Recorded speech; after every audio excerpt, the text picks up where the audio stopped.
qui organise un atelier voudrait atteindre certains résultats. Et nous, en tant que partie prenante de cette organisation, nous estimons que, en tout cas, nos objectifs sont atteints.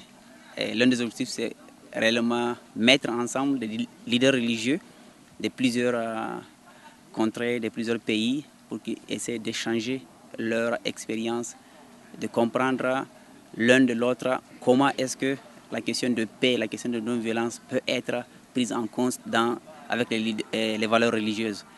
Et là, nous pensons que nous avons atteint cet objectif. Et l'autre côté, peut-être le deuxième objectif, c'était de leur permettre de tisser des relations. Donc, en plus d'avoir cette valeur ajoutée de compréhension mutuelle, mais de tisser des relations entre eux. Et nous pensons aussi que ces relations ont été concrétisées et nous pensons qu'ils vont continuer à s'entretenir, à échanger, à plus s'enrichir mutuellement.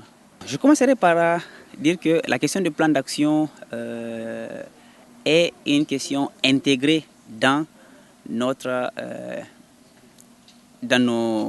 planification. Ça veut dire que cet atelier viendra de toute façon compléter un plan d'action que nous sommes en train d'accompagner. Donc nous sommes en train d'accompagner l'élaboration de ce plan d'action au niveau d'un dialogue interreligieux ici au niveau du Burundi. Maintenant, par rapport à votre question d'impact, je crois que évaluer un tel impact au niveau de la communauté, nous ne pouvons pas nous attribuer les résultats d'une paix ou d'une non-violence au niveau de la communauté, mais nous pouvons dire que notre contribution, tant que les leaders religieux acceptent de prêcher la paix, de prêcher la non-violence et d'être toujours en communion avec les autres parties de la communauté, alors nous pensons qu'il y aura une contribution.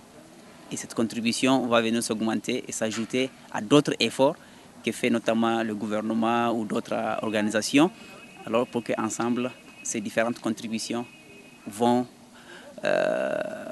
contribuer, en fait, tous aller vers le sens de cette paix que nous cherchons tous, de ce comportement de non-violence que nous cherchons tous.